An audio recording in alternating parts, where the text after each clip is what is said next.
Да, здравствуйте всем. Сейчас буквально давайте минутку подождем и начнем.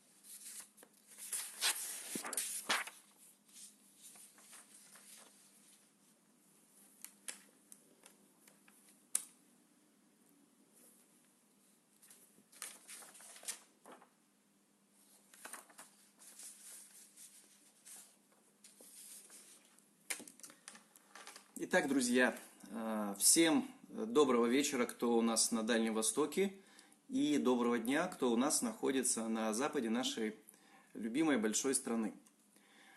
Рады вас приветствовать на сегодняшнем эфире. Я буквально через минутку передам слово Светлане Александровне. Сегодня, как обычно, ее на эфире сопровождает ее сын Евгений. Вы уже, наверное, привыкли к моему голосу. Ассистирую сегодня ей, помогаю, читать буду вопросы. Вот. Сейчас Светлана Александровна с вами поздоровается. А для начала давайте проверим, все ли хорошо у нас со связью. Пожалуйста, напишите от 1 до 10 цифру в комментариях. Единичка, если связь совсем плохая. Десятка, если все хорошо слышно и все нормально. Давайте, пожалуйста. И сразу напишите, с каких вы городов. Интересно посмотреть, кто у нас сегодня будет на эфире. Какие это города. Если другие страны, то тоже пишите страны. Итак, от вас цифра по качеству связи и город, откуда вы сегодня у нас пришли, наши участники эфира. Десятка пошла. Псков.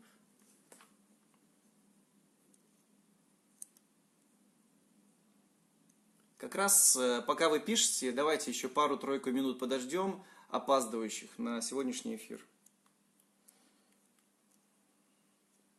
Так, отлично, отлично.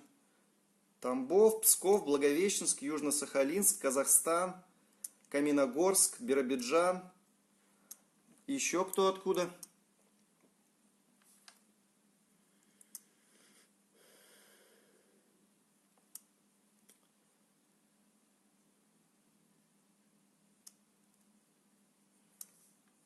Да, кто присоединился, мы ждем от вас информации, с какого вы города и по качеству связи. Десятка, цифра 10 пишите, если качество отличное. Единичка, если совсем плохо и ничего не видно, не слышно. Оренбург.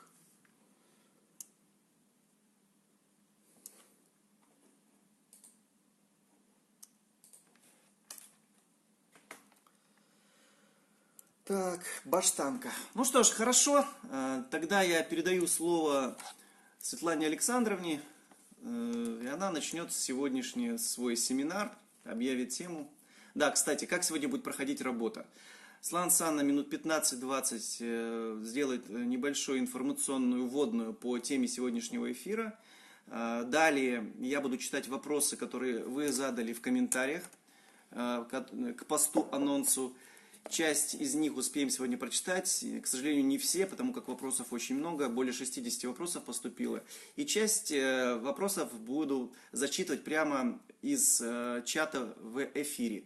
Поэтому, если хотите, чтобы ваш вопрос прозвучал в эфире, Светлана Александровна на него ответила, задавайте его сразу, прямо сейчас, не откладывайте. Все, тогда передаю слово. Ищенко Светлана Александровна, врач-педиатр, 36 лет, практика в профессии, инфекционист. Сегодня вместе с вами на этом эфире. Все. Всем доброго времени суток. Я рада приветствовать вас в этой аудитории. И судя по тому, какие вы предлагали темы для разбора, мы ознакомились с ними, и чаще всего повторяется такая тема. Это детский кашель, что с ним делать, и затрагивается вопрос о применении противовирусных препаратов. Итак, давайте остановимся. Вот кашель это не заболевание, это симптом, который сопровождает многие заболевания. Причем встречается кашель? Это респираторные заболевания, респираторные вирусные заболевания, это грипп, это фарингит, это бронхит.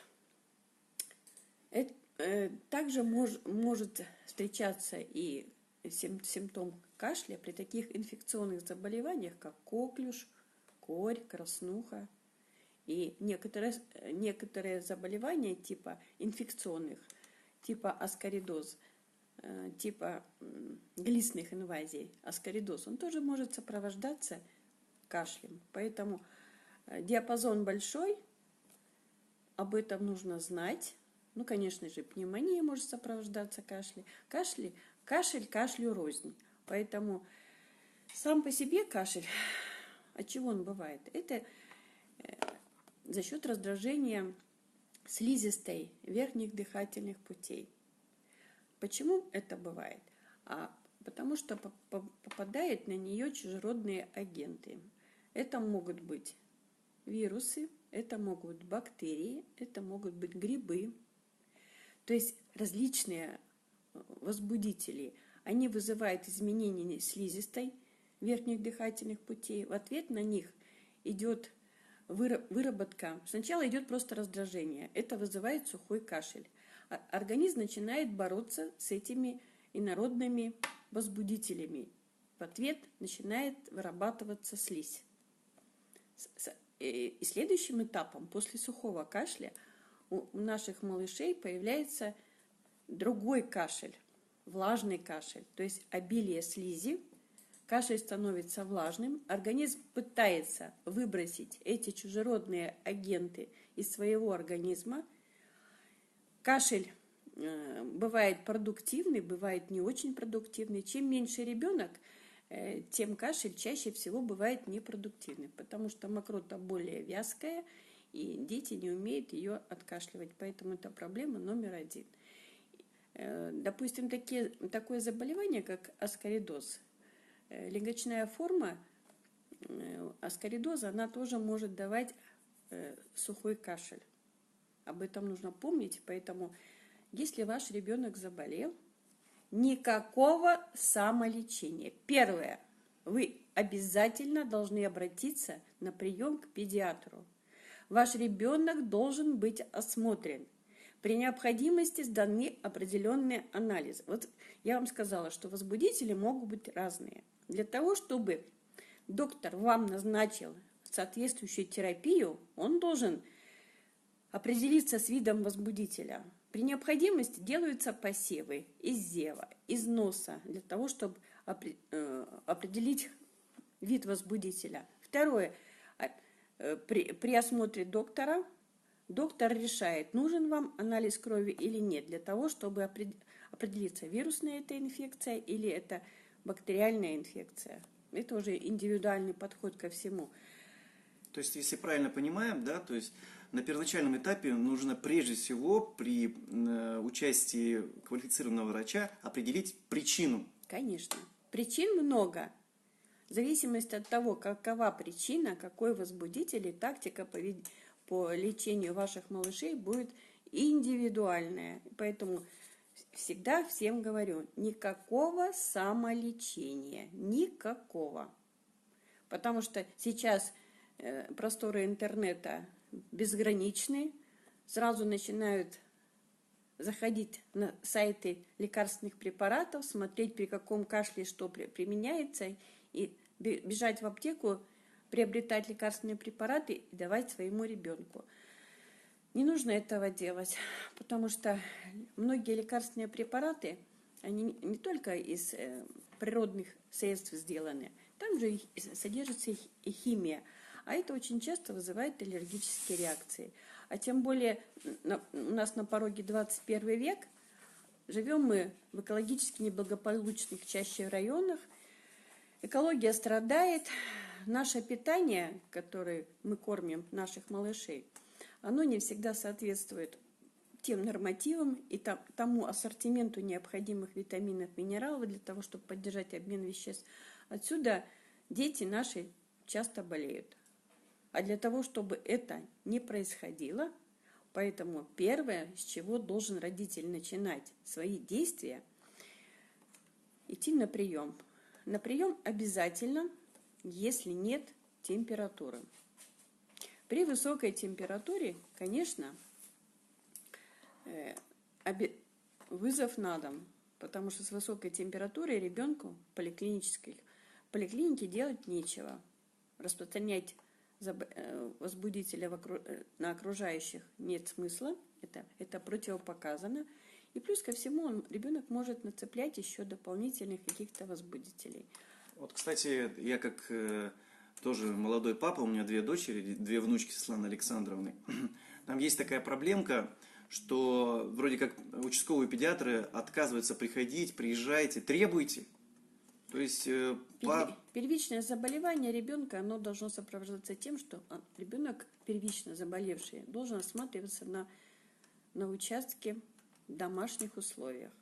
Пусть приходит. Если есть температура, ребенок ослабленный, ни в коем случае нельзя идти в Правильно. поликлинику. Потому что пойдете, нахватаете еще. И вообще, часто болеющие дети, потому что я вот сегодня буквально просматривала вопросы, которые поступают, практически каждый 3-й вопрос повторяется. Часто болеющие дети постоянно кашляют, особенно после 1,5 лет, ближе к 2 годам, когда они начинают посещать организованные учреждения. Это просто проблема номер 1. Мамы хватаются за голову, потому что постоянные больничные листы, и очень жалко своих чад, потому что практически ежемесячные болезни. Но, как говорится, отсутствие кашля – это прежде всего иммунитет. Когда в организм попадает чужеродный возбудитель,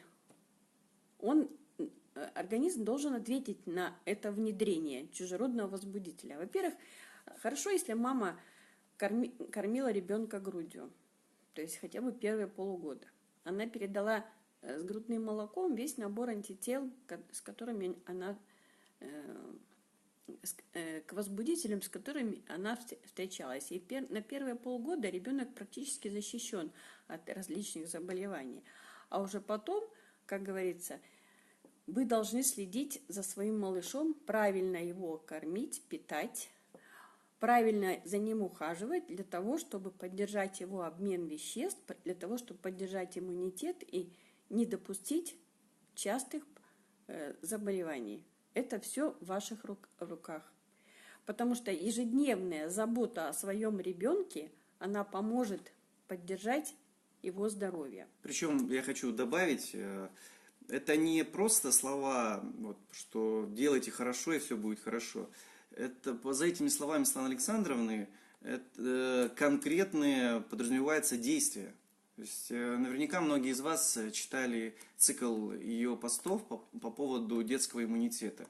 То есть это конкретные шаги, это конкретные ежедневные действия, это исключение конкретных негативных факторов.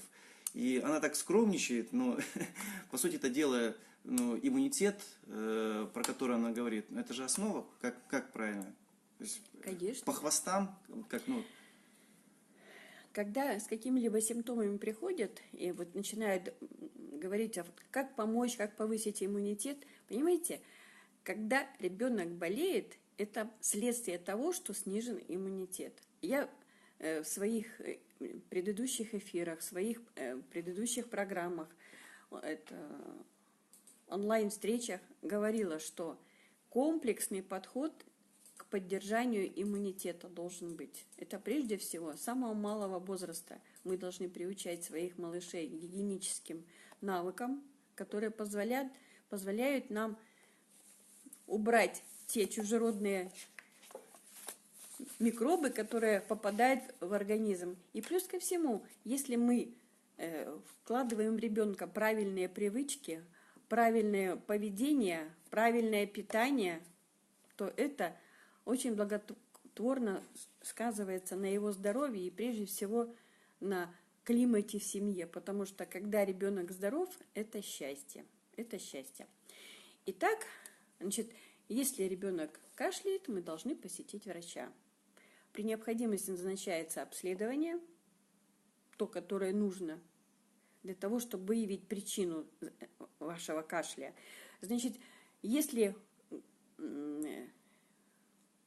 врач обязательно задаст дополнительные вопросы. Если на фоне нет температуры, у ребенка просто сухой кашель, и он плохо ест, у него какие-то круги под глазами, синева, у него периодически болит живот, значит, в таких случаях, значит, нужно исключать листную инвазию. Значит, анализы крови, анализы кала, дополнительные осмотры ребенка, и при контрольных обследованиях кровь сдается, иммуноферментные анализы, и чаще всего причина устраняется. Теперь, что касается бактериальных и вирусных инфекций. Я не раз уже говорила, что многие инфекции чаще лучше предупредить, чем уже потом их лечить. Поэтому вопросы о том, как предупреждать, я уже не раз говорила, что есть прививочный календарь, есть индивидуальный подход к каждому ребенку. Я думаю, что прививочный календарь, он одинаковый для всех. Но сейчас в поликлинической службе чаще всего педиатры, они лояльно относятся к малышам, они вместе с родителями больше подходят к индивидуальному графику прививок при необходимости. Это предупреждает детей от частых простудных заболеваний, потому что в микродозах поступают какие-то белковые частицы от этих возбудителей. Организм уже старается на них выработать антитела, и когда организм ребенка встречается с этими возбудителями, он уже может противостоять. Об этом нужно знать, их не нужно бояться. Единственное, что я всегда родителям говорю: дорогие мои, для того, чтобы у ребенка был хороший иммунный ответ на вакцинацию, обязательно нужно, чтобы состояние ребенка на момент вакцинации было соответствующее. То есть он был спокоен, ребенок должен быть здоров, никаких стрессов, никаких нервотрепок. Каждая мама должна уметь находить подход к своему малышу, объяснять, где-то говорить, что она, как бы задабривать ребенка, что мы сходим туда-то, тебя посмотрят, а потом я что-то тебе куплю. Многие мамы так делают. Они правильно делают. И у ребенка нет страха к походам в поликлинике. Потому что нередко, когда проходишь мимо поликлиники, видишь, что мама идет и тянет за руку орущего ребенка. Представляете? А оказывается, они идут с определенной целью в поликлинику. Представляете, какова ответная реакция будет этого ребенка, будет именно ответная реакция его иммунной системы на этот стресс. А потом начинается, вот была температура и все прочее, ребенок там беспокойный, ночами не спал. Это как следствие бывает. Итак, обязательно осмотр врача, обязательно обследование.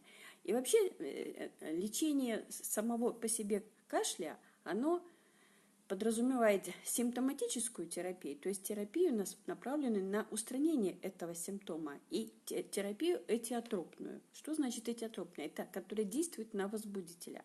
Я вам говорила, чаще всего бывает возбудители, это вирусные этиологии и бактериальные. В зависимости от того, доктор назначает или антибактериальные средства, или какие-либо противовирусные препараты. Только тогда, когда они показаны. У меня очень часто задают вопросы, что нужны ли эти противовирусные препараты и все прочее. Да, сейчас ассортимент противовирусных препаратов очень большой. Я как врач-инфекционист, за то, чтобы противовирусные препараты назначались по показаниям. Для меня показания – это средне-тяжелое и тяжелое течение заболеваний. Когда идет легкая форма вирусной какой-либо инфекции, я считаю, что противовирусные препараты не показаны, потому что они не являются панацеей. Лучше всего это симптоматическая терапия и поддержание иммунитета. Иммунитет, он поддерживается за счет чего? За счет того, что хорошая микрофлора в кишечнике, то есть кишечный иммунитет. Это вы даете своим детям весь необходимый набор витаминов, минералов в питании.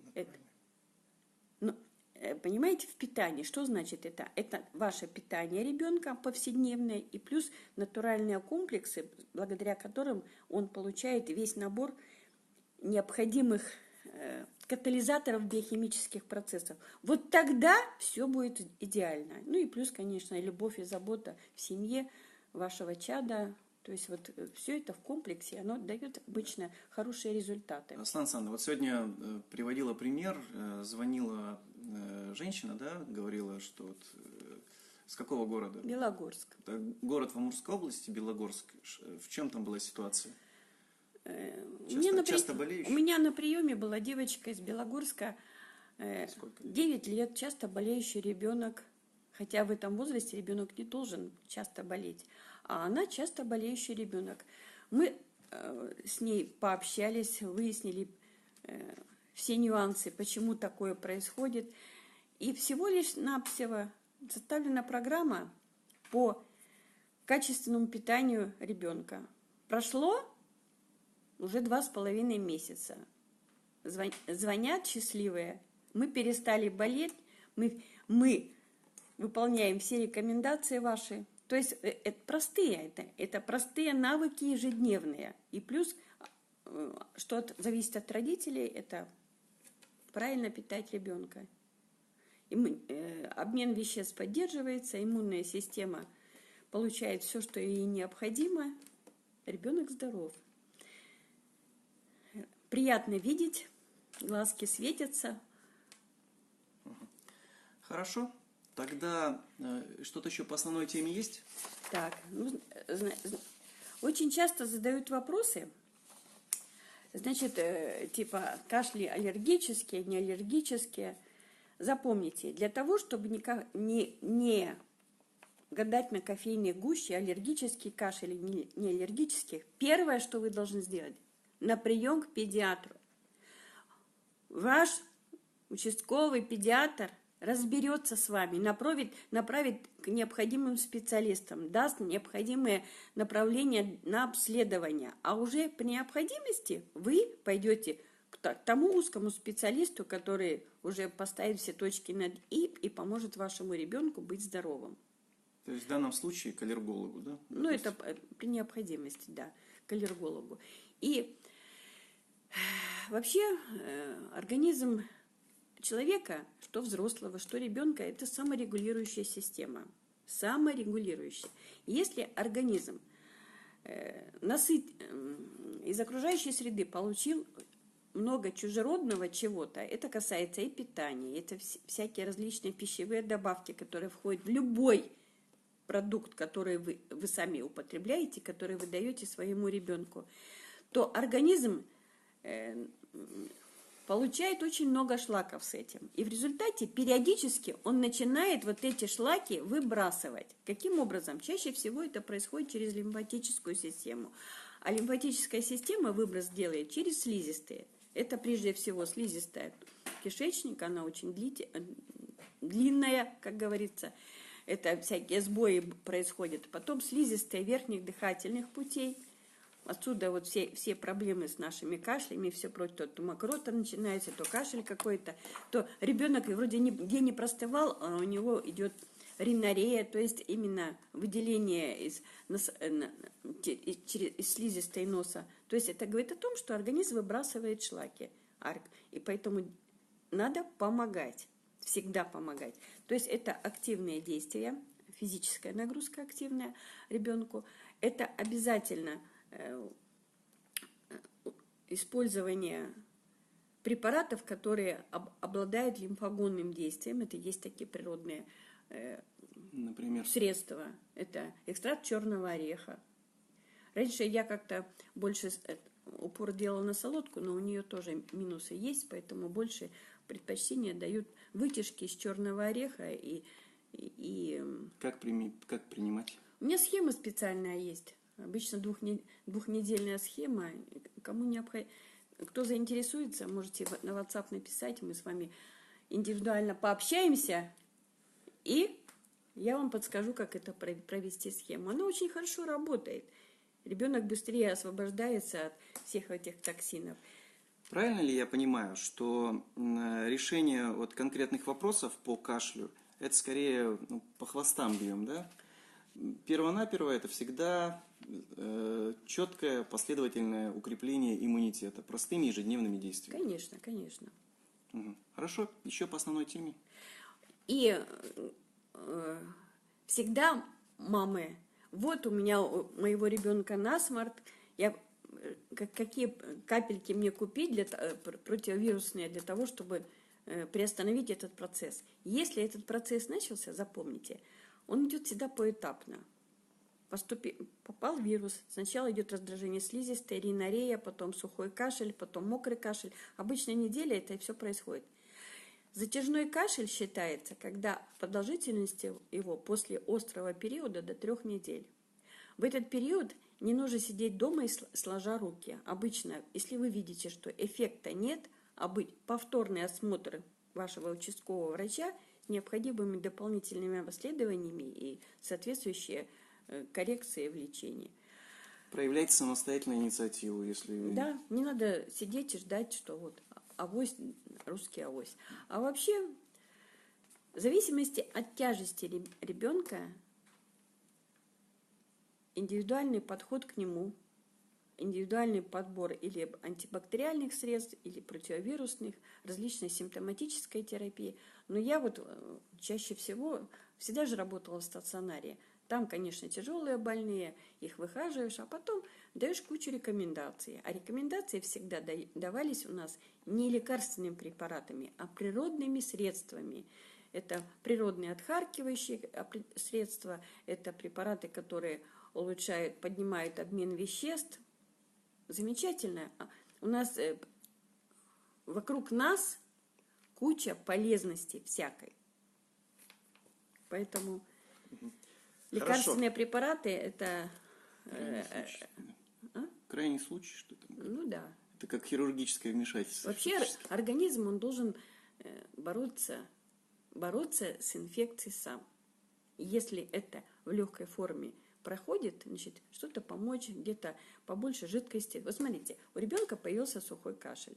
Вы, допустим, обратились, вам назначено лечение. Обязательно щадящий режим, изолировать ребенка, теплое питье, это увлажнение. Обильное, да, обильное, причем. теплое Можно питье. поподробнее про питье чуть-чуть? Ну, потому что Какое количество? чем лучше, чем больше жидкости поступает в организм ребенка, тем лучше работают почки на выброс токсинов из организма, потому что организм борется с возбудителем, образуется очень много циркулирующих иммунных комплексов. Они выбрасываются всегда через почки из организма.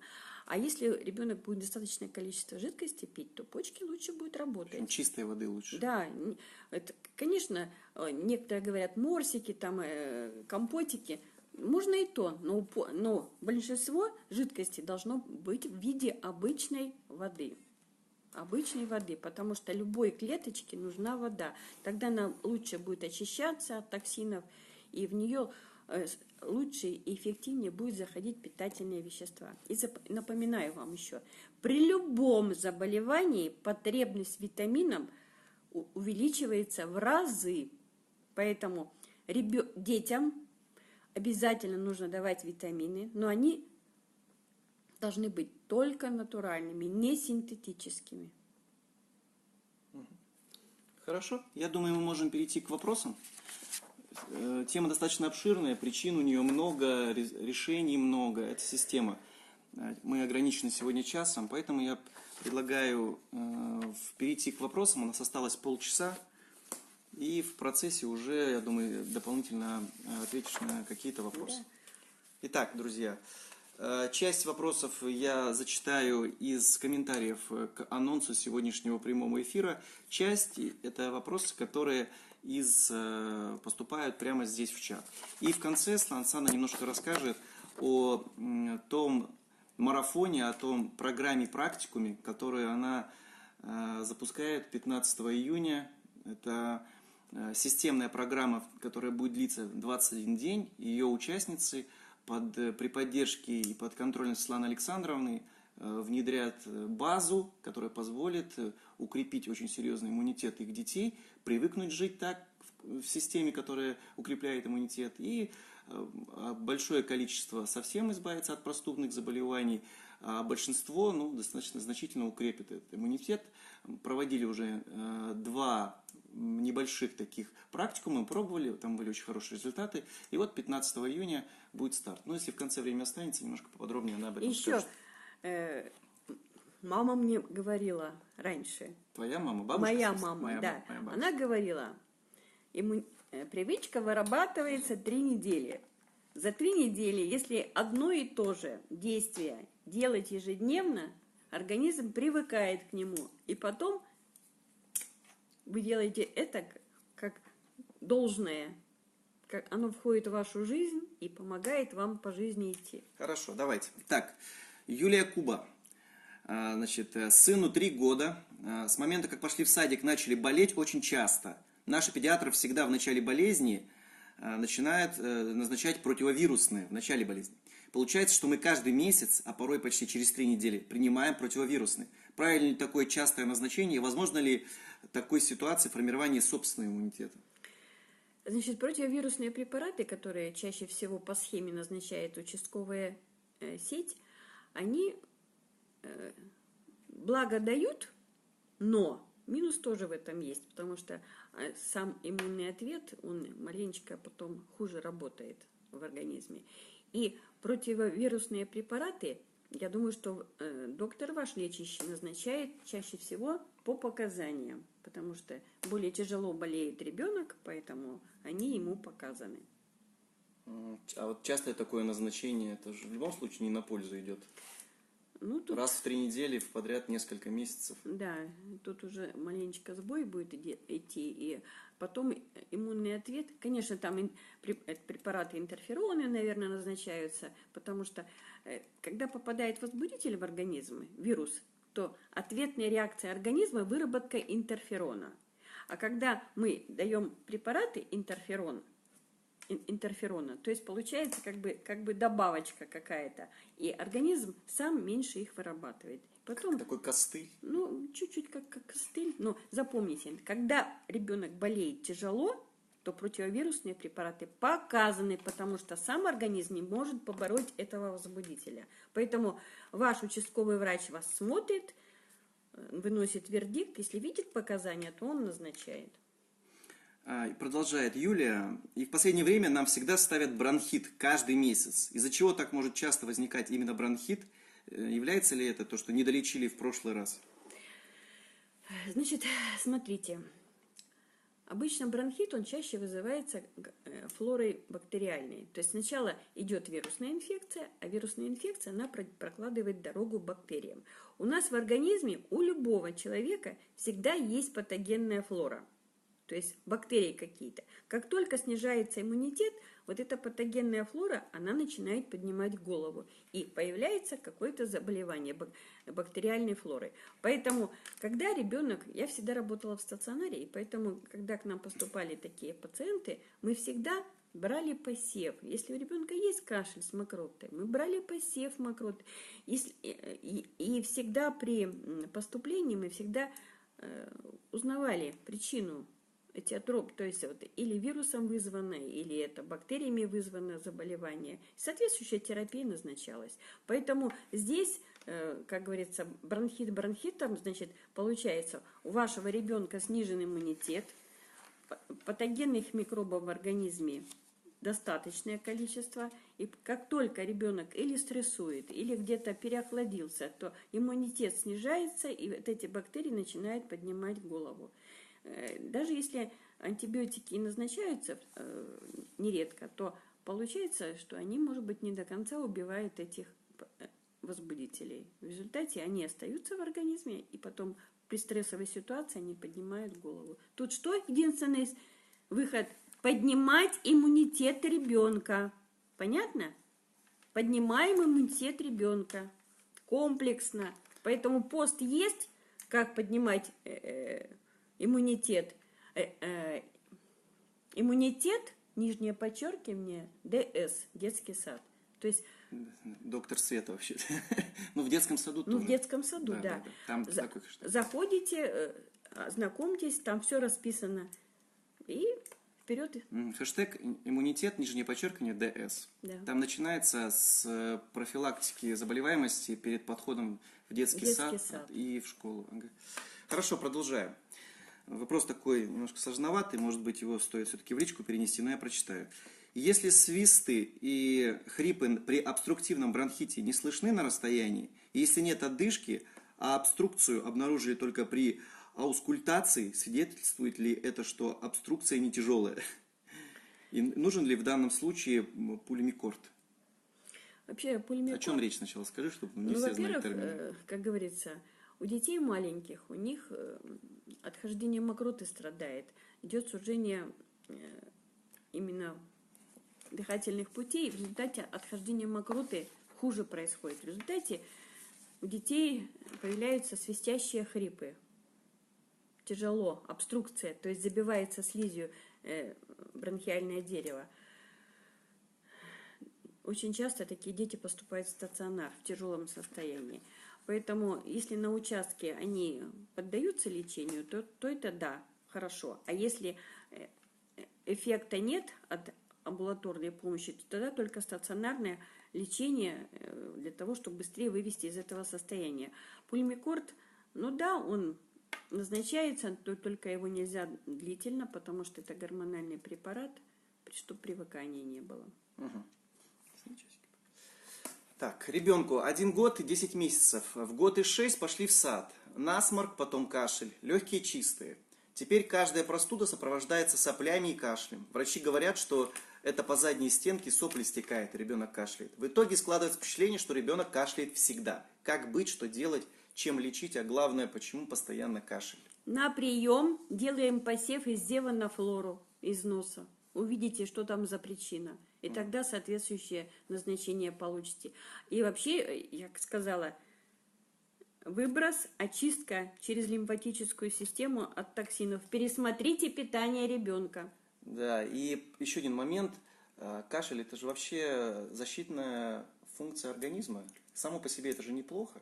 Да, он выбрасывает. Пытается выбросить то, что вы своему ребенку с питанием... Либо бактерии, да. вирусы. Да, понятно. Хорошо. Так. Здравствуйте, нам 1,6. Вот, кстати, вот 1,6, 1,8, это как раз в свет выходят дети, да, то есть начинают общаться со сверстниками, в общество попадают.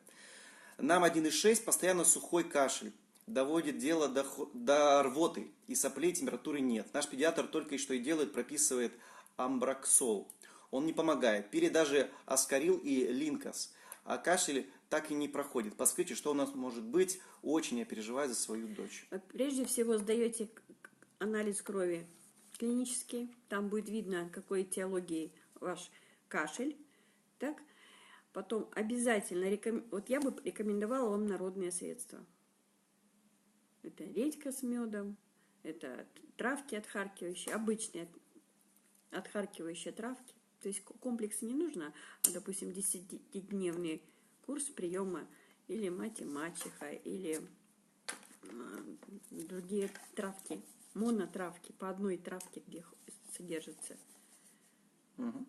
Хорошо, продолжаем. Значит, Марина спрашивает. У нас часто кашель только после физической нагрузки, бега чаще всего, и после ночного пробуждения. Почему? Организм выбрасывает токсины. То же самое, о чем ты сейчас говорила. Да. Через лимфатическую систему, через слизистые. Поэтому с утра обязательно ребенку после пробуждения воды. Какое количество? Вот кружечка 100-150 миллилитров он должен выпивать мелкими глотками. Она должна быть не просто комнатная температура, а чуть-чуть тепленькая. Обязательно. И дыхательные упражнения. Вдохи-выдохи. Поделайте. Сделайте небольшой вибрационный массаж грудной клетки. Постукивание? Да. Так, Степан Амат спрашивает. Добрый вечер. Моему сыну 3,8 года. Нас кашель очень сильно мучает. Причем он возникает после приема некоторых препаратов. Сейчас весенний период цветения, при этом других проявлений аллергии нет. Глаза не слезятся, не чешутся, ринореи нет. Пьем антигистаминные препараты, но они помогают не очень. И кашель длится порой до 2 недель. Вопрос. Как вообще отличить, аллергический или это кашель, или все-таки простудный? Ну, быстренько уже отвечали. Кровь из пальца. Потом при необходимости идете к аллергологу, сдаете анализы. И там будет ясно, есть аллергия у вас или нет. Анализы крови на иммуноглобулины. Так, продолжаем. Секира 2002 спрашивает. Ольга из Иркутска. Подскажите, как справиться с ночными приступами кашля во время ОРВИ, когда ребенок будет себя кашлем? Для меня это кошмар. Ну, во-первых, выполняйте назначения, которые вам доктор порекомендовал. Обязательно увлажненный воздух в помещении, обязательно теплое питье. Лучше всего в таких случаях ингаляции с боржоми делать. Если нет температуры, обязательно перед сном ножные ванны горячие. Здравствуйте, ребенку 2 года, сухой кашель, ночью усиливается. Назначили ингаляции с беродуалом. Прочитав побочные действия, как-то стало страшно. Как вы относитесь к ингаляциям с беродуалом? Ну, можно на ночь сделать. Ингаляция обычно на 6 часов дает эффект. Альтернативы есть какие-то менее опасные? С боржоми можно ингаляцию с минеральной водой сделать. Можно обычная трава отхаркивающая. Какая? Мать и мачеха. Мать и мачеха. Можно из обычных таблеток от кашля их растолочь, водичкой горяченькой залить и ингаляции с ними сделать. Тоже хороший эффект дает. Теплое питье обязательно. Давайте еще один вопрос с комментариев и перейдем к вопросам из чата. Дочке 3 месяца, мокрый кашель. Каждый день каплю в рот полифитовое масло и обрабатываю. Лекарствами не лечу. 3 месяца ребенку, пока маленькая. Что посоветуете? Ну, у таких маленьких детей, в принципе, кашель это считается допустимым, потому что в организме скапливается слизь, и дети не умеют ее отхаркивать, поэтому, когда вы утром просыпаетесь, делайте вот такие процедуры. Ребенка кладете себе на коленочки, головой вниз, на животик, и делайте постукивающее движение по спинке, легкие постукивающие. То есть голова вниз и плюс вибрационные постукивающие движения по спиночке дают возможность слизи, которая там образуется, легче выходить. Хорошо, у нас осталось 15 минут, мы переходим к вопросам из чата. Екатерина К08 спрашивает, в каких случаях нельзя назначать средства, разжижающие мокроту? Ну, во-первых, сначала, вот если сухой кашель, назначаются средства, разжижающие мокроту. То есть, вот, что а когда уже влажный, обильный кашель, тогда уже симптоматическая терапия, это дыхательная гимнастика, это горячие ножные ванны, это ингаляции щелочные, и все проходит. Но нужно время. Хорошо. Наталья спрашивает, чем часто назначают пульмикорд? А что делать, если он не подходит? Что можно принимать, чем заменить? Вот такие серьезные препараты я вот здесь не буду говорить лишнее, чем заменять и все прочее. То есть доктор смотрит по состоянию, чем можно заменить и что в данный момент в наличии в аптеке есть, какой ассортимент. Потому что не видя больного. Да, не видя больного, я что-то советовать не буду. Ирина Тимохина спрашивает, можно ли детям до 1 года давать сиропы от кашля? Можно. Опять же, какие, да? Да, в зависимости. Желательно, чтобы они были травяные. Не на спирту. Да. Травяные и не на спирту. Так, смотрим дальше. Так, Виктория спрашивает, как быть, если врачи у нас направо и налево чуть ли не сразу антибиотики назначают, и никаких анализов не рекомендуют сдавать? Девочки, давайте с вами договоримся насчет того, что Если обычно, если температура более 3 дней и не падает, и вы только на фоне на третий-четвертый день обращаетесь в поликлинику, то есть такая схема у педиатрической службы, что если температура более 3 дней не снижается, и вы пытались ее снижать домашними средствами, то это сигнал о том, что на фоне вирусной инфекции уже присоединилась бактериальная инфекция. И тогда уже показаны антибиотики. Тут уже врач будет оценивать состояние ребенка и все симптомы, которые есть.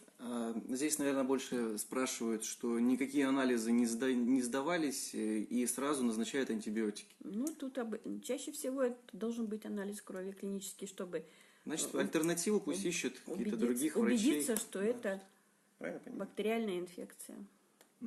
Вот типичный вопрос. А какие лекарства дать моему мальчику, чтобы у него отхаркивающий кашель начался?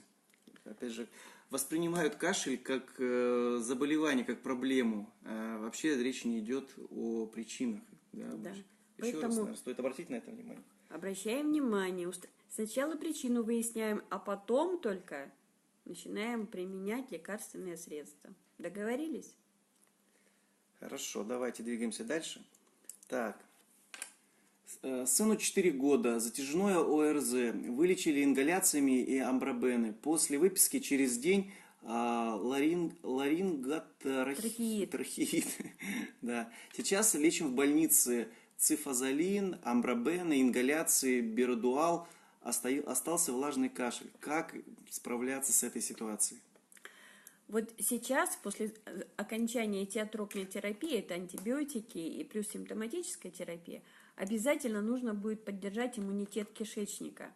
То есть пробиотики обязательно 2-недельным курсом и плюс отвлекающие процедуры. То есть это и вибрационный массаж грудной клетки, и ингаляции делать, и все потихонечку организм освободится от этой слизи. Но и плюс, конечно, витамины давать, потому что обмену веществ нужна подпитка, иначе сил не хватает. Далее. При сдаче анализа крови результаты нормальные, но сделав рентген, говорят обструктивный бронхит. Возможно ли такое? Да, возможно, потому что основа начала вот этого всего процесса была, скорее всего, вирусной этиологии. Организм не отвечает подъемом лейкоцитов, а клиническая картина это и плюс рентгенологические данные говорят о том, что там идет обструкция. Поэтому соответствующую терапию необходимо проводить по назначению врача. Как не допустить частных заболеваний, если ребенок ходит в садик? Как обезопасить ребенка? Ну, наверное, здесь стоит еще раз.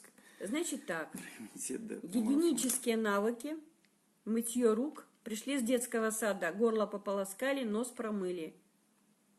Обязательно питание сбалансированное, то есть кроме обычного питания, плюс витамины.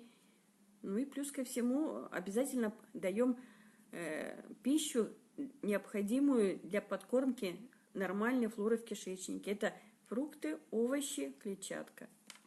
Это система. Это система, да. Так, Олеся спрашивает. Здравствуйте, мы первый раз пошли в сад. Раньше почти вообще не болели, но побыв неделю, начались сопельки. Что делать? Ну, вопросы повторяются уже, по сути дела. Девочки, ну сразу, сопельки, это что? Организм зацепил микробы. Значит, с детского сада пришли, горло пополоскали. Если ребенок маленький, значит, аэрозолем пользуемся, из типа пульверизатора. Горлышко орошаем. И плюс ко всему нос обязательно орошаем. Смываем то, что ребенок нацеплял. И вообще, если вы только пошли в детский сад, то обязательно 2-недельный курс пробиотиков. Обязательно. Это обеспечивает хорошую поддержку иммунитета. Следующий вопрос Светлана спрашивает. Правда ли, что при кашле нельзя цитрусовые? Почему нельзя? Можно. Если у ребенка аллергическая настроенность была, то, конечно, нельзя. А так, как раз в цитрусовых там много витамина С. А когда ребенок болеет простудными заболеваниями, потребность в витамине С возрастает. Это индивидуальный подход должен быть.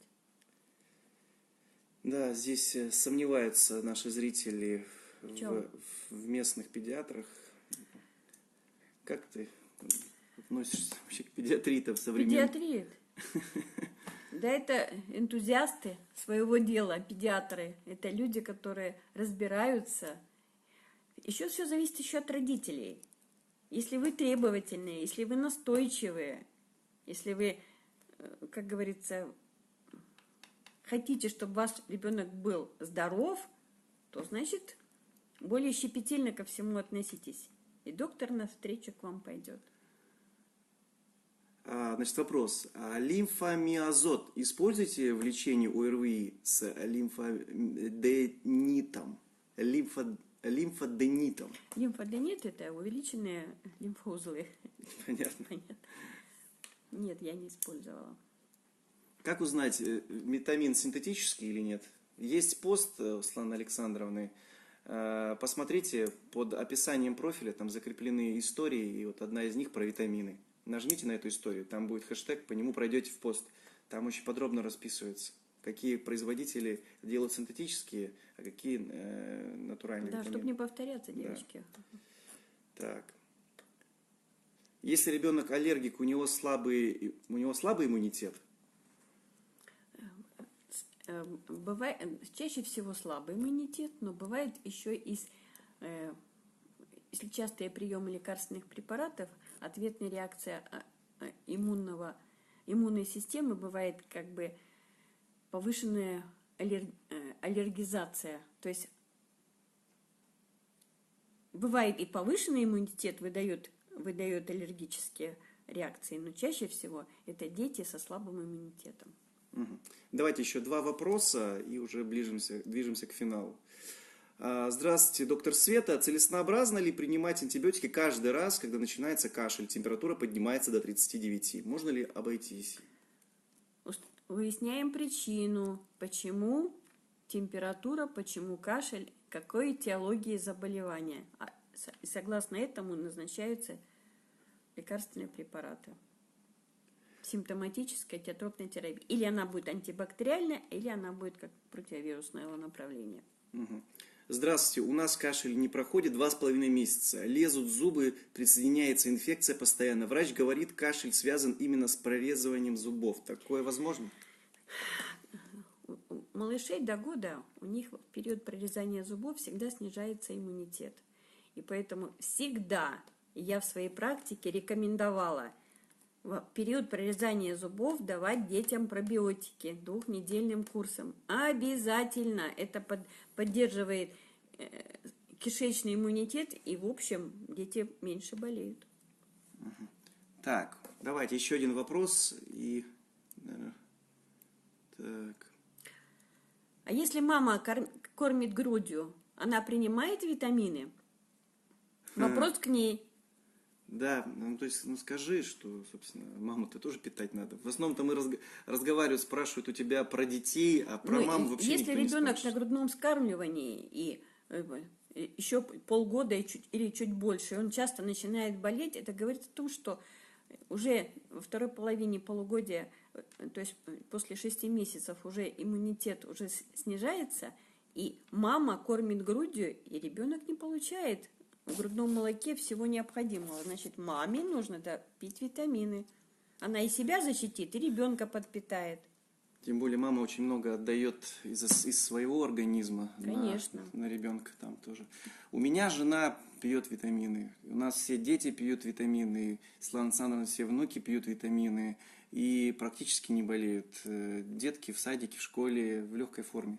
Там, может быть, у дочери 4,5, может быть, пару раз какие-то были такие запоминающиеся вирусные. А так, посоплеет и, собственно, все. Ходят там 30 детей в группе, ходят в 10 постоянно, остальные болеют. Давайте финальный вопрос. Светлана Александровна расскажет про марафон, который планируется 15 числа. Так, ребенку 4, высокий иммуноглобулин. Возможно ли развитие астмы? У нас постоянно сопли и кашель. Нет. Развитие астмы – это дети, знаете, как я хочу сказать, что эти дети пограничные. Поэтому, если иммуноглобулины высокие, вы должны скрупулезно относиться к состоянию микрофлоры кишечника и поддерживать его иммунитет. Может все обойтись. Хорошо, друзья. Давайте договоримся следующим образом. Сегодня вечером Светлана Александровна выложит пост по итогу. Кто не успел задать вопросы, можете написать туда в комментариях. И, наверное, где-то завтра, в течение дня, она поотвечает на эти вопросы. Вот. Я небольшое тогда сделаю объявление. Мы сейчас помогаем маме готовиться к марафону. Это тот опыт, который наработан за год по общению с вами, ну и весь опыт, который у нее есть.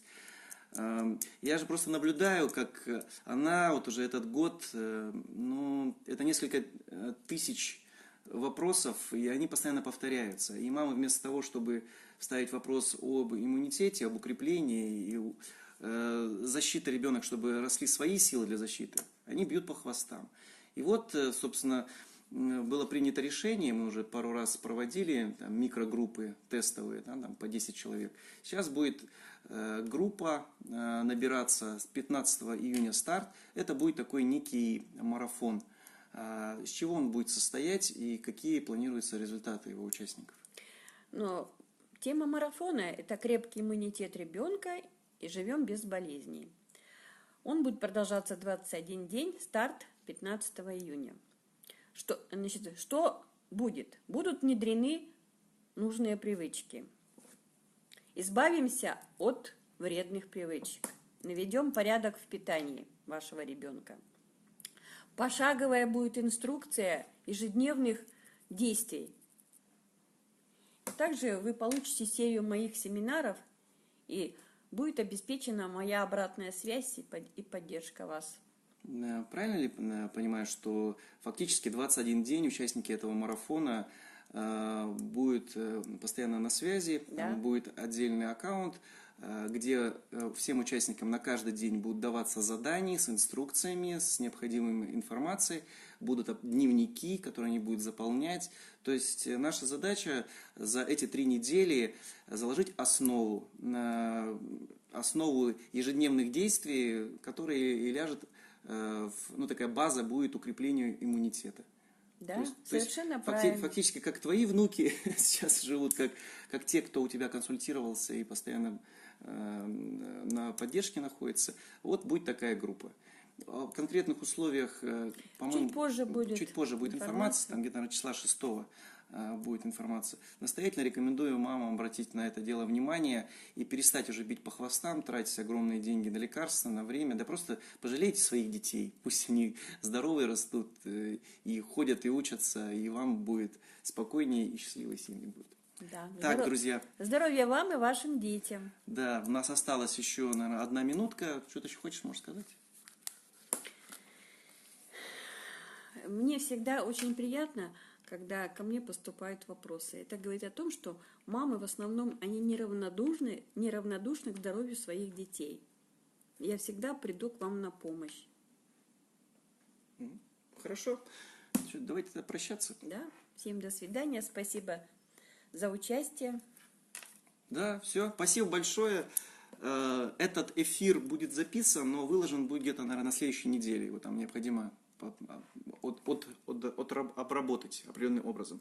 Было ли для вас сегодня ценно этот прямой эфир? Напишите, пожалуйста, здесь и в комментариях, как пост, который выйдет, наверное, сегодня, чуть попозже.